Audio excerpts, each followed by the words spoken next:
Hello नमस्कार। एक बार फिर से स्वागत है आपका चाणक्य ग्रुप ऑफ इकोनॉमिक्स में। तो यूजीसी नेट इकोनॉमिक्स जून 2025 के क्वेश्चन पेपर को हम लोग एनालिसिस कर रहे हैं। आज है हमारा पार्ट फोर में हम डिस्कस करेंगे 2 यूनिट्स। हाँ जी, इंटरनेशनल ट्रेड के क्वेश्चन कवर करेंगे और ग्रोथ एंड डेवलपमेंट के क्वेश्चन कवर करेंगे जो इस एग्जाम में पूछे गए थे।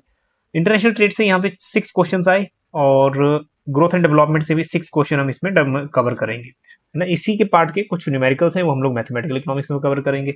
चलिए क्वेश्चन नंबर 1 से देख लेते हैं। अब यही जो क्वेश्चन है द प्रोडक्ट साइकिल मॉडल्स, ये रिपीटेड क्वेश्चन है। पहले 2023 में आप देखोगे यहाँ से क्वेश्चन रिपीट, यहाँ से क्वेश्चन आ चुका है, सेम क्वेश्चन यहाँ भी पूछा है। अब नेक्स्ट टाइम अगर इस टाइप का कोई क्वेश्चन आता है तो डेफिनेटली आप ये कॉन्सेप्ट का जो आंसर है वो दे पाओ। ठीक है, इसको लास्ट टाइम हमने जब एक्सप्लेन किया था, इमेज के साथ एक्सप्लेन किया था, वही इमेज यहाँ पे फिर से एक्सप्लेन कर रहा हूँ। अब ऐसे इसको समझेंगे कि नेक्स्ट टाइम कोई भी क्वेश्चन आ जाए, ठीक है, आपका गलत नहीं होगा। आप एक काम करिए, इसको एक अपने नोट्स में भी बनाना शुरू कर दीजिए। थोड़ा टाइम तो लगेगा, ठीक है। 2 नेशन है यहाँ पे, एक है एडवांस कंट्री। एडवांस कंट्री को हम लोग इसमें ये बोल रहा है इनोवेटिव कंट्री, ठीक है, याद रखिएगा। एक है इनोवेटिव, जो इनोवेशन कर रहा है, इनोवेटिव कंट्री। और दूसरी जो कंट्री है वो है इमिटेटिंग कंट्री। इमिटेटिंग कंट्री मतलब डेवलपिंग नेशन लगा लो। अब इमिटेट का मतलब होता है जो देख रहा है। सो इमिटेटिंग मतलब जो देख के कर रहा है या फिर जो नकल कर रहा है किसी की। तो अब इसमें जितने भी स्टेज है, first, second, third, fourth and fifth, ठीक है, ये बना लीजिएगा। अब इसमें से कोई भी क्वेश्चन ऐसा नहीं रहेगा कि आपका ना बने। आगे जो भी एग्जाम में आपका क्वेश्चन आएगा आप इजिली बना लोगे। स्टेज 1 बहुत ही इजी है, स्टेज 1 से कभी क्वेश्चन नहीं पूछेगा, क्योंकि स्टेज 1 में क्या होगा, सिर्फ इनोवेटिव कंट्री का रोल है। अब देखो ये वाला, एक सिर्फ आपको ये बात समझनी है कि ये जो लाइन है, ये जो ब्लैक वाली लाइन है, ये शो हो रही है, ये कंजप्शन शो कर रहा है इनोवेटिव कंट्री का। और जो ये वाली ब्लू लाइन है, ये प्रोडक्शन शो कर रहा है इनोवेटिव कंट्री का। At the same time black और ब्लू लाइन शो कर रही है इमिटेटिंग कंट्री का प्रोडक्शन और कंजप्शन। आइए आगे बढ़ते हैं। तो यहाँ नंबर 1 चीज ये समझनी है कि जो इनोवेटिव कंट्री स्टेज 1 में उसी का रोल है। उसी का रोल है। आप देखोगे 2 लाइन बिल्कुल कंजिक्यूटिव या फिर 2 लाइन बिल्कुल मर्ज होकर चल रही है, ठीक है। अब इसमें यह है कि जितना भी वो प्रोडक्शन कर रही है और उतना ही वो कंजप्शन कर रहा है, ठीक है। इनोवेटिव कंट्री का मेन रोल है यहाँ पे, जितना कंज्यूम कर रहा है उतना ही वो क्या कर रहा है, प्रोड्यूस कर पा रहा है। जितना प्रोड्यूस कर रहा है उतना ही कंज्यूम कर रहा है। तो इसमें नो ट्रेड या फिर नो एक्सपोर्ट्स, पहले लेवल पे या पहले स्टेज में यहाँ पे कोई ट्रेड हो ही नहीं पा रहा। नो एक्सपोर्ट कह सकते हो आप, कोई एक्सपोर्ट नहीं कर रहा। बल्कि यहाँ तो कोई रोल है ही नहीं, इमिटेटिंग नेशन का कोई रोल नहीं है फर्स्ट स्टेज में। बहुत बढ़िया, फर्स्ट स्टेज कभी नहीं पूछेगा क्योंकि इजी है। सेकंड स्टेज में देखो, सेकंड स्टेज में अब यहाँ पे एक ऐसा स्टेज है जहां से ये कर्व ऊपर की तरफ जा रहा है। दैट मीन्स जो इनोवेटिव कंट्री है, इनोवेटिव कंट्री प्रोडक्शन ज्यादा हो गया, इनोवेटिव कंट्री प्रोड्यूस ज्यादा कर रही है और कंज्यूम कम कर रही है। So that means they start exports. अब इसने एक्सपोर्ट स्टार्ट कर दिया है, ठीक है। इनोवेटिव कंट्री ने एक्सपोर्ट स्टार्ट कर दिया है। और उसी का सेम हम देखेंगे अगर, तो यहाँ देखो जो इमिटेटिंग कंट्री है, जो डेवलपिंग कंट्री है, इमिटेटिंग कंट्री अभी जो ब्लैक पोर्शन है कंजप्शन ज्यादा कर रही है। तो यहाँ ये पोर्शन कंजप्शन ज्यादा कर रही है प्रोडक्शन से, ठीक है, प्रोडक्शन से। तो ये इंपोर्ट करेगा, मतलब हम लोग प्रोडक्शन कम कर रहे हैं, दैट इज कंजप्शन ज्यादा कर रहे हैं। तो दैट मीन्स हमें क्या करना पड़ेगा, इंपोर्ट करना पड़ेगा। तो अगर क्वेश्चन आता है कि किस स्टेज से जो इमिटेटिंग नेशन है वो इंपोर्ट स्टार्ट करता है, तो वो है सेकंड में से स्टार्ट करता है। और अगर ये आएगा कि एक्सपोर्ट्स इनोवेटिव कंट्री कब स्टार्ट करता है, वो है सेकंड स्टेज। थर्ड स्टेज देखो, थर्ड स्टेज में यहाँ देखोगे एक्सपोर्ट्स हाईएस्ट हो जाता है, क्योंकि थर्ड स्टेज पे भी ये प्रोडक्शन ज्यादा करता है कंजप्शन से, ठीक है।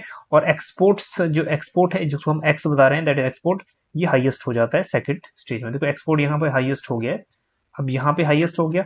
And at the same times यहाँ सेम सिचुएशन बनी हुई है, कंजप्शन ज्यादा हो रहा है प्रोडक्शन से, और कंटिन्यूअस वो इंपोर्ट कर रहा है। कंटिन्यूअस क्या कर रहा है, इंपोर्ट। बट हाँ, जहां पे ये स्टेज खत्म होगा, ठीक है, ये स्टेज खत्म होगा, वहां ब्रेक इवन पॉइंट आ जाएगा। ब्रेक इवन मतलब जितना प्रोडक्शन उतना कंजप्शन।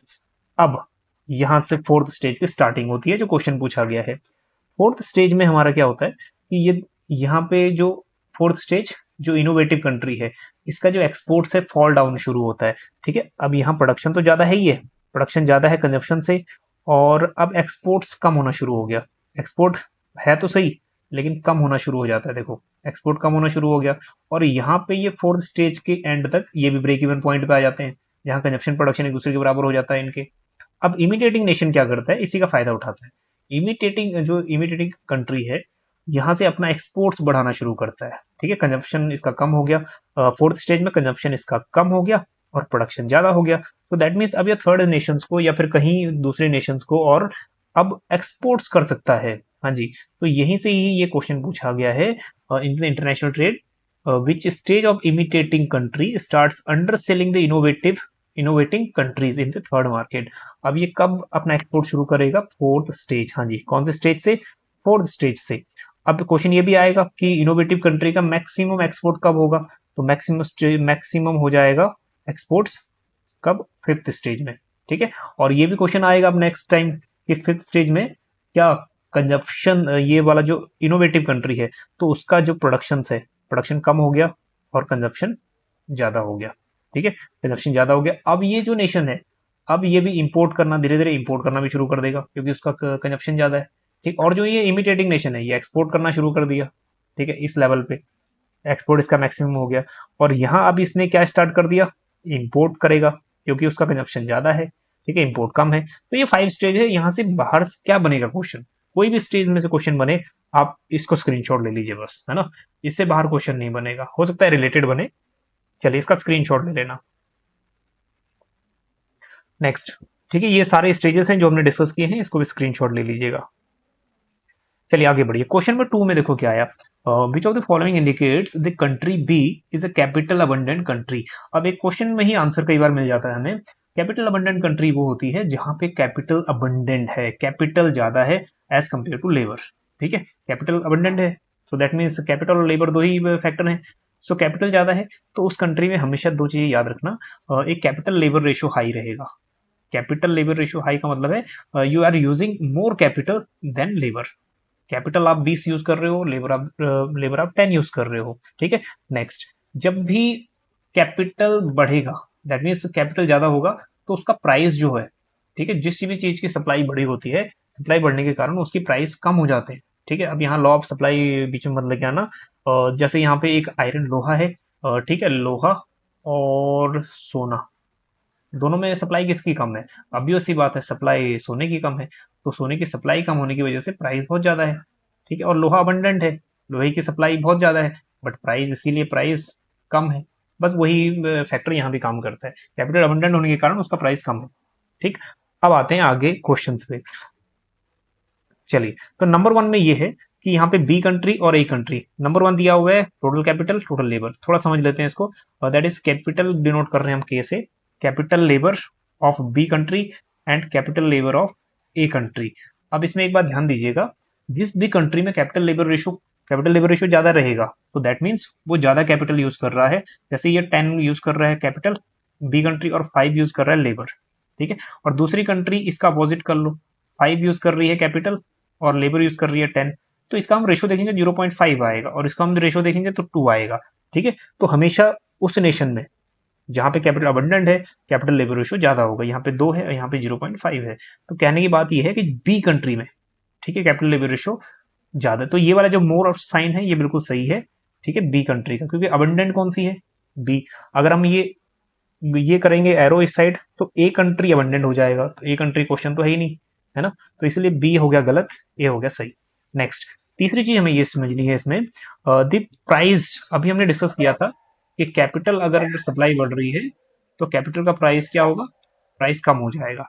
तो वैसे ये भी है, इसमें दो चीज ये समझना, एक price of capital upon price of labour.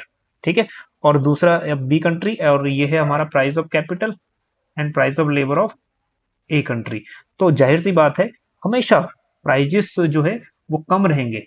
ठीक है, तो ये वाला एरो बनेगा, बी कंट्री में प्राइस रेशो कम है और इसमें प्राइस ज्यादा होंगे कैपिटल के। ठीक है, अब कहने का मतलब ये है कि कैपिटल अगर हमारे पास सस्ता है, दैट इज अगर अबंडेंट कैपिटल है तो वो सस्ता होगा, उसका प्राइस समझ लो 5 प्राइस होगा, तो लेबर महंगा मिलेगा, लेबर 10 है, क्योंकि कैपिटल की सप्लाई ज्यादा होने से उस फैक्टर की प्राइस कम है। ठीक है, और बल्कि अगर हम लोग दूसरी जगह देखेंगे, ठीक है, अगर ये रेशो मोर कम करेंगे तो यहाँ हमें उल्टा रेशो देखने को मिल सकता है। ठीक है, या फ्रैक्शन ऐसा मिलेगा कि इसकी वैल्यू ज्यादा मिलेगी, दैट इज ए कंट्री की। ठीक, तो समझने वाली बात यह है कि प्राइसेस उसके कम होंगे। जैसे यहाँ पे 5 प्राइस है कैपिटल का और 10 प्राइस है लेबर का, क्योंकि कैपिटल अबंडेंट है इसलिए कैपिटल का प्राइस लो रहेगा as compare to other factor. ठीक है, और यहाँ इस नेशन में प्राइस ज्यादा है, ठीक है, कैपिटल का, तो मतलब वहां पे सप्लाई उसकी कम होगी, ठीक, और यहाँ पे लेबर अबंडेंट होगा, ठीक। तो इसलिए ये वाला जो रेशियो है, रिलेटिव प्राइस ऑफ कैपिटल वाला, जो कैपिटल लेबर रेशियो, ठीक है, कम होना चाहिए, ठीक है। तो ये वाला देखो कम है, तो ये सही है। अब यहाँ ज्यादा होता तो गलत हो जाता, तो ये गलत हो गया, ठीक। आंसर हमारा ए और सी, ठीक है, दो पॉइंट में निकल गया। अब दोनों में एक और रिलेटिव क्रॉस, ठीक है, एक क्रॉस कनेक्शन दे रखा है, एक में लेबर लेबर कैपिटल और एक में प्राइस, ठीक है। तो ये भी आंसर हमारे पास सुटेबल नहीं है, दो ही आंसर हमें निकालने हैं, हमें निकल गए ए और सी, ठीक है, ए एंड सी। चलिए, तो इसका स्क्रीनशॉट ले लीजिए, दोनों हिंदी में भी है इंग्लिश में भी, वही चीजें जो अभी हमने एक्सप्लेन की है। नेक्स्ट क्वेश्चन नंबर 3 में देखो, क्वेश्चन नंबर 3 में स्पेसिफिक फैक्टर मॉडल्स इमिसराइजिंग ग्रोथ, ये कई बार क्वेश्चन भी पूछ चुका है, विद डेट्स आपको याद रखनी है। Specific factor models given by Paul Samuelson and Ronald Jones. And immiserizing growth, देखो ये जगदीश भगवती का कॉन्सेप्ट है, बहुत बार पूछा जा चुका है। Mercantilism theory of international trade, Thomas मन। और secular deterioration of terms of trade, ये भी बहुत बार पूछ चुका है, दैट इज प्रेविश सिंगर हाइपोथेसिस। हाँ जी, क्वेश्चन में ये वाला इजी क्वेश्चन है, इसमें जितने भी क्वेश्चंस आपने जिन्होंने भी एग्जाम दिया होगा, डेफिनेटली 100% तो नहीं, खैर कुछ तो एक्सेप्शन होते ही हैं, 99% स्टूडेंट का ये सही होगा, ठीक है। अगर आप थोड़ा तैयारी करके गए थे तो इसमें गलत होने का कोई मतलब भी नहीं है, ठीक है। आंसर निकल गया हमारे पास, दैट इज फर्स्ट का 4, सेकंड का सेकंड, फर्स्ट का 4, सेकंड का सेकंड, तो ये वाला थर्ड ऑप्शन हमारा, दैट इज थर्ड नहीं और कौन सा है, दैट इज फोर्थ। उसके बाद इसका कौन सा है, that is fourth, and second का सेकंड, सेकंड का थर्ड, हाँ सॉरी सॉरी, सेकंड का थर्ड जगदीश भगवती, हाँ। एंड नेक्स्ट तो ये वाला ऑप्शन है, सेकंड ऑप्शन, ठीक, कई बार हो जाती है मिस्टेक। चलिए, तो ऊपर हमने जो चीजें समझी, अब इसके डेट्स भी देख लीजिए। सैमुअल्सन 1971, जगदीश भगवती 1958, और वही थॉमस मन मर्केंटलिज्म थ्योरी, ठीक है, 1620, बहुत पुरानी थ्योरी है। अब कई बार क्वेश्चन ये भी आ जाता है, it is theory is based on, एक बार आ चुका है, ठीक है, it is based on zero sum game. Zero sum game का मतलब एक का, जीरो सम गेम का मतलब ये है, दैट इज गेम, एक का फायदा दूसरे का नुकसान, है ना। नेक्स्ट, और एक ये भी है, classical economist based on, classical economist है पॉजिटिव सम गेम, ठीक। चलिए, नेक्स्ट सेकुलर डिटोरेशंस, प्रेविश सिंगर्स, और डेट देख लीजिए 1949 50। चलिए, मेन चीज है हमें सीखना यहाँ से।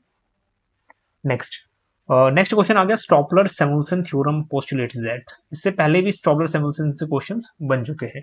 अब जो राइट आंसर है ना इनमें से, हम लोग उसी की तरफ चलते हैं कि स्टॉपलर सैमुअल्सन थ्योरम कहता क्या है। स्टॉपलर सैमुअल्सन थ्योरम ये कहती है कि एक फैक्टर है, उसका प्राइसेस बढ़ गया, ठीक है, प्राइस ऑफ फैक्टर इंक्रीज हो जाता है, और प्राइस ऑफ फैक्टर इंक्रीज होने से, अब लोग हम यहाँ यूज कर लेते हैं लेबर, लेबर का प्राइस इंक्रीज होने से ये कहता है जो उसकी अर्निंग्स है, लेबर की अर्निंग क्या है, लेबर की अर्निंग वेजेस है, ठीक है, लेबर की अर्निंग वेजेस है तो वो बढ़ जाएगी। लेकिन जो अदर फैक्टर है, अदर फैक्टर कैपिटल है, तो कैपिटल की जो अर्निंग है, ठीक है, ये अर्निंग इसकी कम हो जाएगी, ठीक है। दोबारा से देख लो, ये थ्योरी ये कहती है हमें कि जिस फैक्टर के प्राइस बढ़ेंगे उसकी अर्निंग बढ़ेगी, और जो अदर फैक्टर है उसकी अर्निंग्स कम हो जाएगी, फॉल्स, ठीक है, कम हो जाएगी। बस राइट आंसर की तरफ चल लेते हैं। तो an increase in relative price of commodity raises the earnings of the factor used intensively. जो फैक्टर इंटेंसिवली यूज हो रहा है ज्यादातर, ठीक है, मतलब उसका ये कह रहा है कि अर्निंग्स बढ़ेगी, and in the factor of production, और जो अदर फैक्टर्स है उसकी उसकी जो वैल्यू या उसकी जो अर्निंग है वो कम हो जाती है, ठीक है। तो इसका राइट आंसर जो है वो ये है, बाकी और ऑप्शन इसमें अप्रोप्रिएट नहीं है। The relative price of commodity raises the earnings of the factor use intensively, ठीक है, जो आपने फैक्टर्स ज्यादा यूज किया है in the factor of, that is in the production of the commodity. First answer सही है, बट हाँ इसके साथ साथ हमें और भी चीजें जाननी जरूरी है।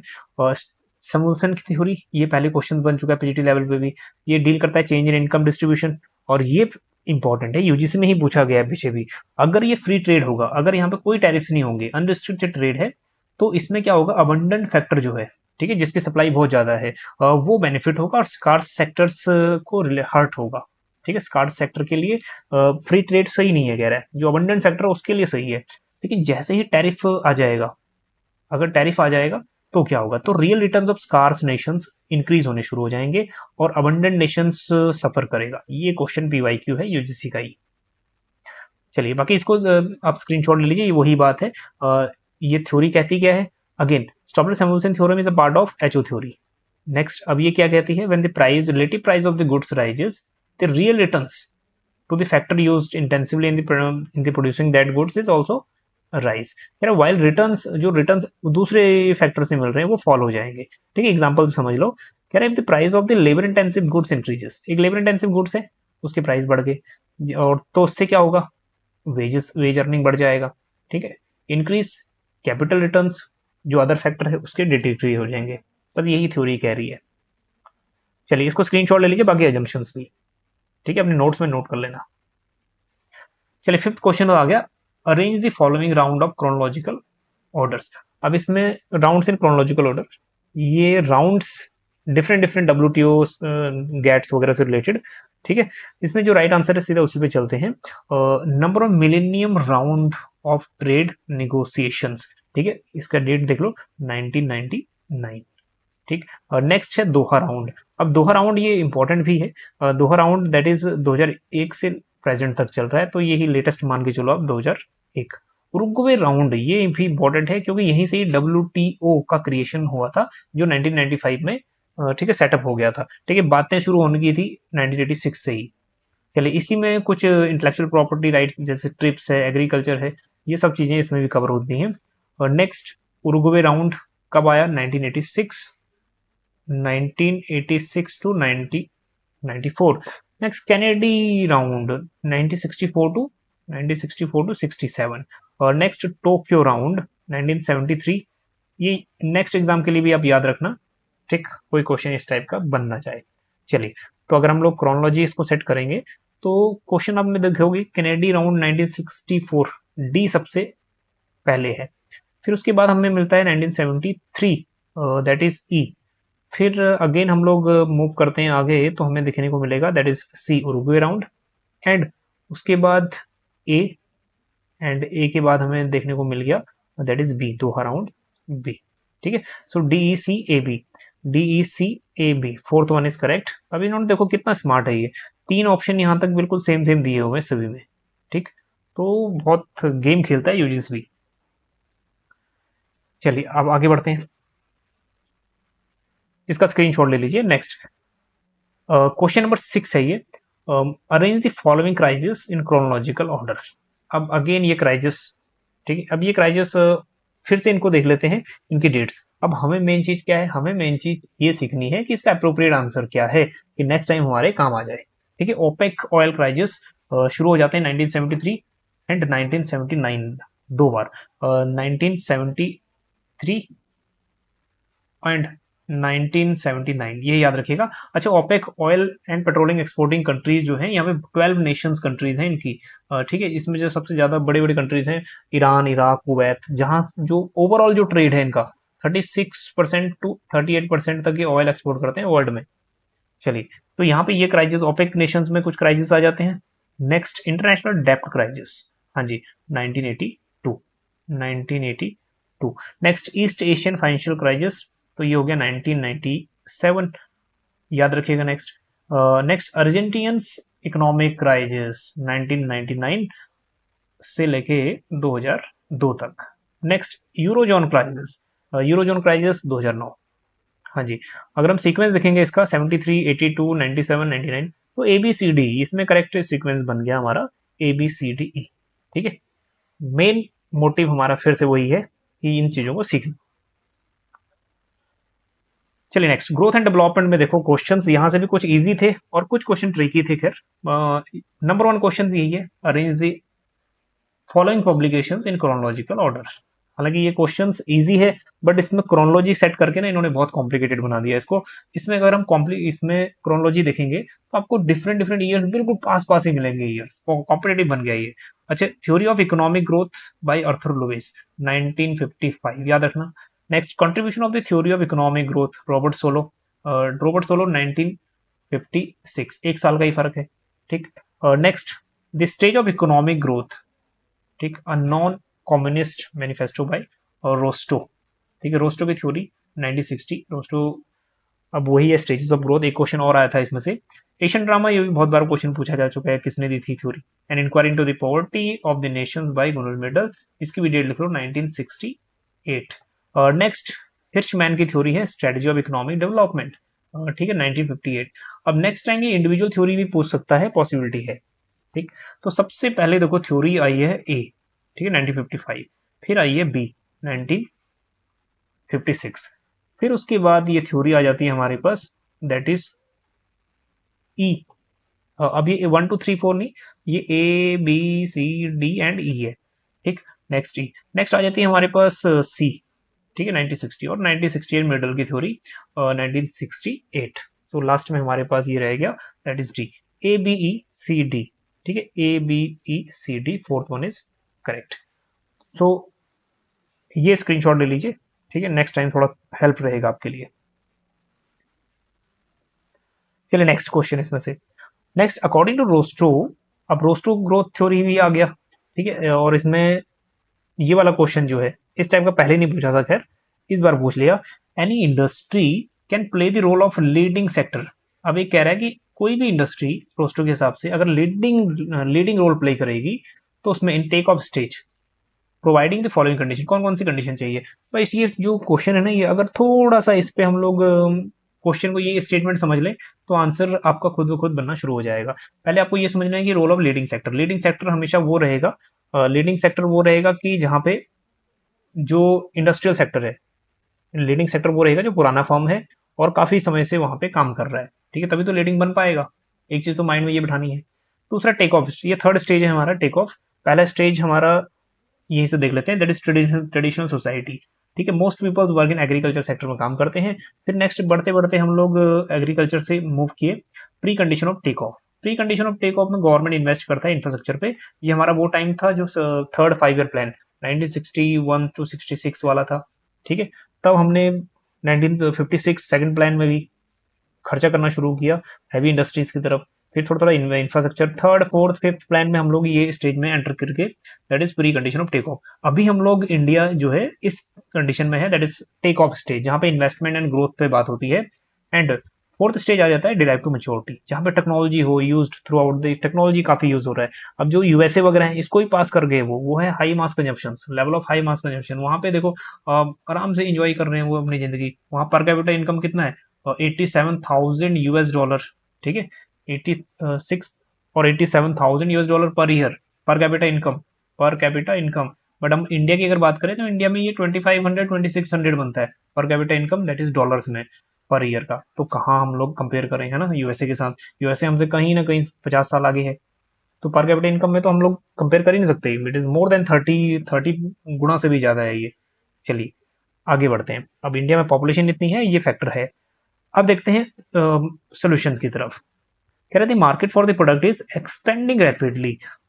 एक लीडिंग लीडिंग सेक्टर वो है जिसकी मार्केट रैपिडली ग्रो करे। बिल्कुल सही है। उसकी जो मार्केट में डिमांड है, उस प्रोडक्ट की डिमांड तो बढ़नी चाहिए, जो लीडिंग हो, वरना वो लीडिंग किस बात का, ठीक है। तो मार्केट उसका प्रोडक्ट एक्सपेंडिंग होना चाहिए रैपिडली। नेक्स्ट कह रहे हैं leading sector generates secondary expansion.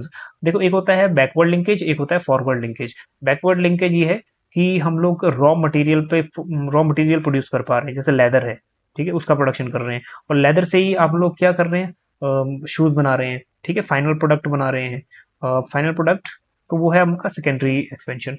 तो ये सेकेंडरी एक्सपेंशन होना चाहिए प्रोडक्शन का, मतलब फर्दर प्रोडक्शन को बूस्ट करे, ठीक है, ऐसा लीडिंग सेक्टर होना चाहिए। तो ये भी सही है। इसमें ना रोस्टर के हिसाब से सेकेंडरी एक्सपेंशन और प्राइमरी एक्सपेंशन दोनों होना चाहिए, ठीक। तो leading sector generate secondary expansion, ये भी सही है। नेक्स्ट, अगर ये होता है leading sector generates only secondary, फिर वो गलत हो जाता है कहीं, ओनली नहीं, ये बैकवर्ड लिंकेज और फॉरवर्ड लिंकेज दोनों की बात करता है।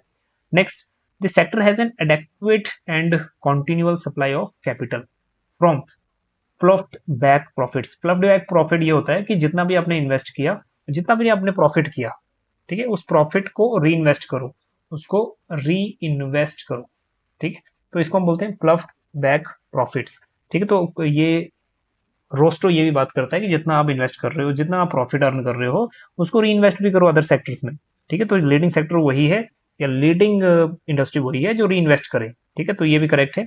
Next, introduction of new techniques. Leading sector हो गया, टेक्निक्स नई यूज नहीं करेगा तो कैसे लीडिंग बनेगा। Into the sector to increase productivity, ठीक है। तो प्रोडक्शन बढ़ाने के लिए उसको क्या करना पड़ेगा, न्यू टेक्निक्स यूज करनी पड़ेगी। तो ये भी सही है। ए बी सी डी, ठीक है, यहाँ तक। अभी इसमें सभी के सभी ऑप्शन सही नहीं है, तो हमें एक ही आंसर मिल जाएगा ये। नेक्स्ट है change in industrial sector, industrial structure should be structural one. अब स्ट्रक्चरल ट्रांसफॉर्मेशन आपने देखा होगा। स्ट्रक्चरल ट्रांसफॉर्मेशन कहते हैं कि जब हम एग्रीकल्चर से इंडस्ट्री की तरफ जाते हैं, ठीक है, ये नया नया हमारा एक मूवमेंट होता है, शिफ्ट होता है जो एग्रीकल्चर से इंडस्ट्री की तरफ। बट हाँ, यहाँ तो वो बात कर रहा है कि इंडस्ट्री में लीडिंग सेक्टर है, इस इंडस्ट्री में लीडिंग सेक्टर, अभी थोड़ा ना स्ट्रक्चरल ट्रांसफॉर्मेशन हुआ होगा उसका, वो तो पहले ही आपका स्ट्रक्चरल ट्रांसफॉर्मेशन हो चुका है उसका। ठीक, तो स्ट्रक्चरल जो वन से ये वाला सही नहीं है, क्योंकि वो तो पहले ही एडवांस बन चुका होगा, तभी तो लीडिंग बना वो, ठीक, इंडस्ट्री में। तो स्ट्रक्चरल ट्रांसफॉर्मेशन नहीं है उसका, उसका रिसेंट में एग्रीकल्चर से इंडस्ट्री में ट्रांसफर नहीं है ऐसा, ठीक है, वो पहले से ही एक स्टैब्लिश्ड फॉर्म है या फिर कंपनी है। चलिए, तो ए बी सी डी जो इस हिसाब say that is fourth option is correct. चलिए, तो बाकी जो बात कर रहा था, बैकवर्ड लिंकेज होना चाहिए, फॉरवर्ड लिंकेज, ठीक है। बाकी इसके विद एग्जांपल दिए हुए हैं, तो इसको स्क्रीनशॉट ले लीजिए। पीडीएफ आपको कहीं बाद में एक एप्लीकेशन के थ्रू ही मिल जाएगा। चलिए, थर्ड क्वेश्चन देखिए इसमें, in the context of new classical growth models. अब न्यू क्लासिकल ग्रोथ मॉडल, यहाँ से दो क्वेश्चन आए, ठीक है। सोलो का मॉडल जुड़ा हुआ है, सोलो स्वान का मॉडल जुड़ा हुआ है इससे। The effect of increase in population growth rate are. तो ये कह रहे हैं न्यू क्लासिकल ग्रोथ रेट के हिसाब से पॉपुलेशन ग्रोथ अगर बढ़ेगा तो क्या होगा, ठीक है। राइट आंसर की तरफ चलते हैं बस। तो जैसे ही एक पॉपुलेशन का ग्रोथ होगा, पॉपुलेशन ग्रोथ होने से जाहिर सी बात यह है कि जो पर कैपिटा इनकम कह लो या फिर पर कैपिटा, ठीक है, आउटपुट कह लो, ये क्या हो जाना है, कम हो जाना है, ठीक। तो यहाँ पे क्या कह रहा है, reduction in steady state level of per capita head, पर capital, that is capital per head. Capital per head जो है, that is capital per head, मतलब एक इंडिविजुअल पे कितना कैपिटल हम लोग, ठीक है, यूज कर सकते हैं, that is capital per head, वो क्या होगा, रिड्यूस्ड, ठीक है, बिल्कुल सही है। पॉपुलेशन बढ़ेगा तो that is capital per head reduce होगा according to new growth models, ठीक है।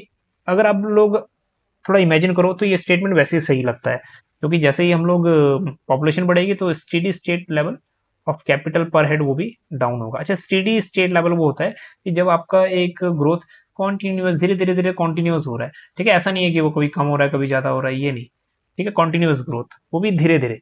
Next, increase in per capita output. Per capita output जो है ना, ये डिक्रीज होगा, इंक्रीज नहीं होगा, तो ये गलत हो गया। नेक्स्ट, फर्स्ट वन सही है, नेक्स्ट सेकंड वन गलत हो गया, C, increase in steady state, steady rate of growth of aggregate output. अभी इनके न्यू क्लासिकल अकॉर्डिंग जैसे ही हमारे पास पॉपुलेशन ग्रोथ होगा तो आउटपुट ग्रोथ भी इंक्रीज होगा, क्योंकि यहाँ पे इनको वर्कर्स मिलेंगे इन इस थ्योरी के हिसाब से, ठीक है। तो स्टेडी स्टेट रेट से, स्टेडी रेट से ही आपका जो एग्रीगेट आउटपुट है वही बढ़ेगा। स्टेडी रेट वही अभी जो बताया था, ये धीरे धीरे धीरे धीरे बढ़ेगा, ठीक। तो ये भी सही है according to this theory. Next, decrease in capital labour, capital output ratio. अच्छा, कैपिटल आउटपुट रेशो ये शो करता है कि हमें आउटपुट प्रोड्यूस करने के लिए या इनकम प्रोड्यूस करने के लिए how much capital V required, ठीक। तो यहाँ पे ये कैपिटल रिक्वायर्ड है, तो टेक्नोलॉजी जितनी एडवांस यूज करोगे तो कैपिटल आप उतनी बढ़िया, आपकी कैपिटल एफिशिएंसी बढ़ेगी। तो यहाँ कैपिटल का कोई लेना देना नहीं है, ठीक है, तो इसलिए डी आप रिमूव भी कर दो। Next, inward shift in production possibility curve.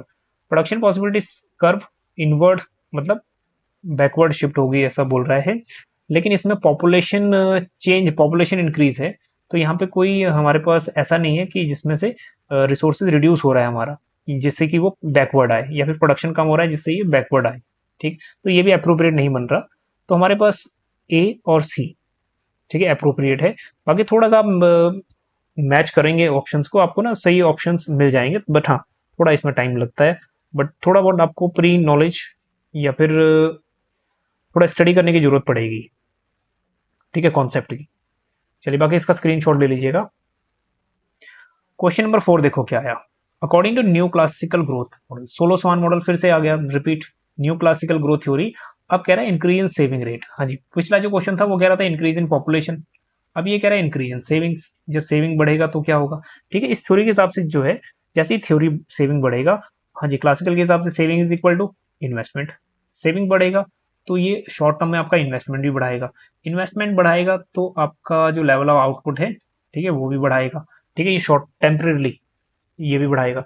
और सोलो का मॉडल ये कहता है कि लॉन्ग रन में हम लोग एक्सोजीनियस वेरिएबल कौन है, exogenous variables that is technology exogenous, उसके बिना हम लोग ग्रोथ नहीं कर सकते लॉन्ग रन में, बट शॉर्ट रन में हम सेविंग को बढ़ा के इन्वेस्टमेंट बढ़ा सकते हैं, आउटपुट बढ़ा सकते हैं, ठीक है, शॉर्ट रन में। लॉन्ग रन के लिए एक्सोजीनियस वेरिएबल हमें टेक्नोलॉजी यूज करनी पड़ेगी। नेक्स्ट ऑप्शन देखो, raises the growth rate of output in the short run. बस यही आंसर मिल गया आपको कि शॉर्ट रन में आपका आउटपुट बढ़ाएगा, ठीक है, क्या सेविंग रेट, और लॉन्ग रन में कौन काम आएगा, exogenous variable technology. Next increase in long run growth rate of output, technology से जुड़ा हुआ है, ठीक, ये नहीं है। Decrease in the steady state of capital labour ratio, capital labour ratio की बात नहीं करनी। Next decrease in the long run level of capital and that is output पर हेड। डिक्रीज कह रहा है कि जैसे सेविंग रेट बढ़ेगा, इन्वेस्टमेंट बढ़ेगा, आउटपुट बढ़ेगा, तो लॉन्ग रन में कहीं ना कहीं जाते जाते आप लोग, ठीक, क्या होगा, ये पर हेड भी इंक्रीज हो जाएगा। फिर वही बात आ गई कि लॉन्ग रन में ये एक्सोजीनियस वेरिएबल्स, ठीक है, इस पर डिपेंड करेगा ज्यादा टेक्नोलॉजी पे, अकॉर्डिंग टू सोलो, ठीक है। यहाँ अप्रोप्रिएट आंसर जो है वो है फर्स्ट।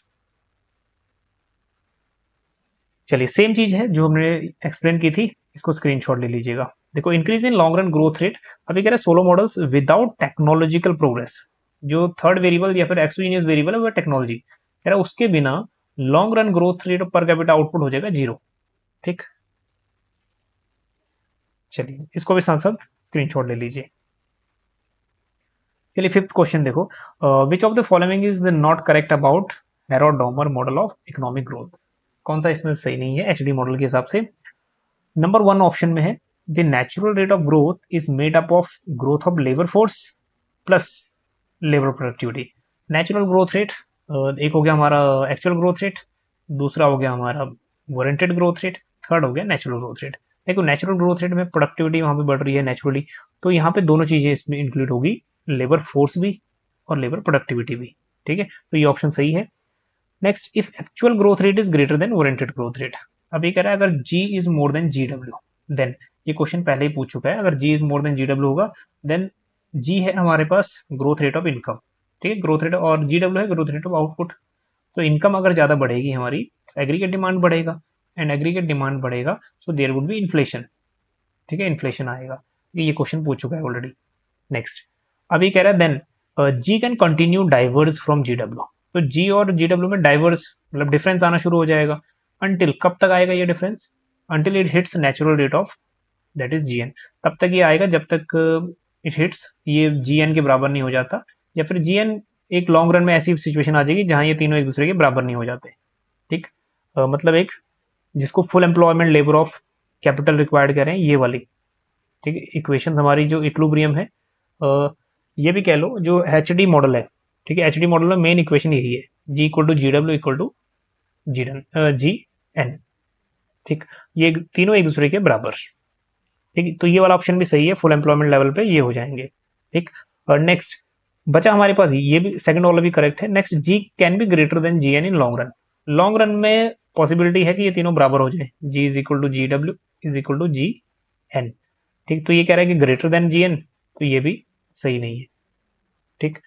तो थर्ड ऑप्शन इसमें, थर्ड ऑप्शन जो है हमारा पास it is not correct according to HD model. चलिए क्या क्या रीजन है एक बार इनको भी, ठीक है, स्क्रीनशॉट ले लीजिएगा।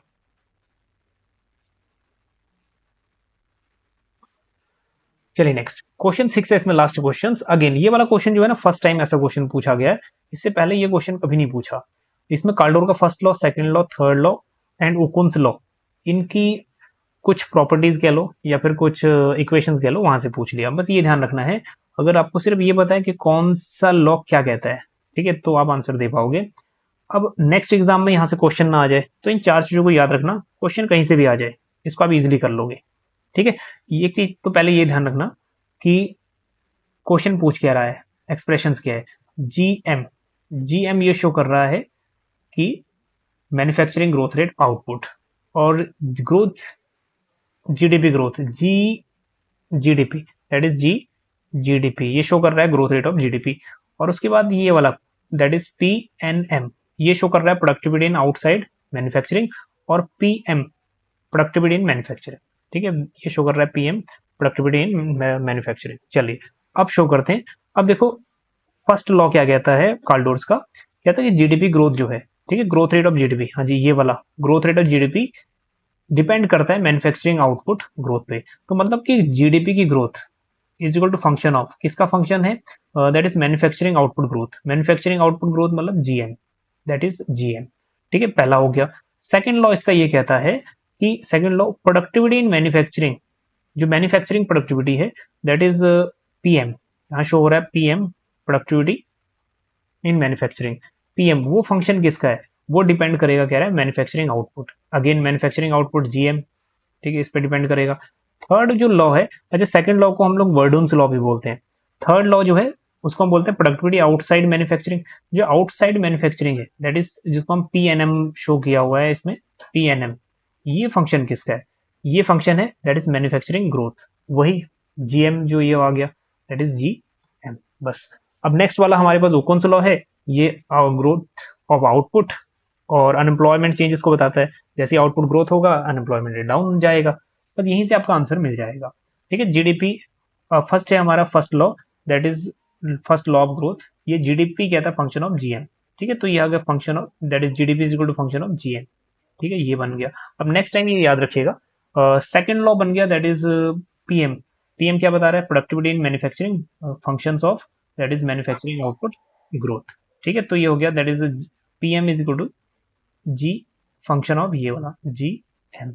नेक्स्ट थर्ड लॉ हमारे पास बचा ये that is outside productivity outside manufacturing, ये भी फंक्शन है किसका, मैन्युफैक्चरिंग ग्रोथ रेट का। ठीक है, ये लास्ट में ओकुन्स लॉ बचा, ओकुन्स लॉ हमारे पास ये शो कर रहा है that is Y star is equal to, ठीक है, बाकी ये वाला जो यू है और यू स्टार है, ठीक, ये हमारे पास नेचुरल रेट ऑफ अनएम्प्लॉयमेंट, और उसके बाद ये वाला expressions actual unemployment rate and natural unemployment rate, ठीक है, इसको शो कर रहे हैं। हालांकि ये वाला इक्वेशन बेस्ड क्वेश्चन पहले कभी नहीं आया, इस बार फर्स्ट टाइम ये क्वेश्चन आ रहा है।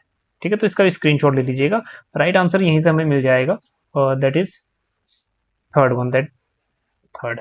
ठीक है, अब इसमें एक क्वेश्चन ये भी है कि जो भी स्टेटमेंट आपको डिफरेंट दिख रहा था, ठीक है, तीनों लॉ तो एक जैसे दिख रहे थे, वो कौन सा लॉ बचा एक एक्स्ट्रा, तो ये वाला इक्वेशन जो है डिफरेंट था।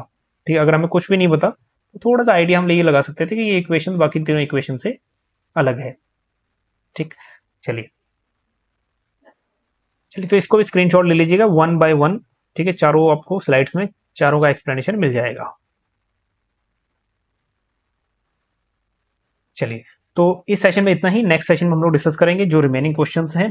ठीक है, पब्लिक फाइनेंस के बचे हुए हैं, और उसके बाद रीडिंग कॉम्प्रिहेंशन बचा हुआ है, और एक जो न्यूमेरिकल्स हैं वो भी हम लोग डिस्कस करेंगे साथ साथ। ठीक है, इन्वायरमेंटल इकोनॉमिक्स वो भी डिस्कस करेंगे।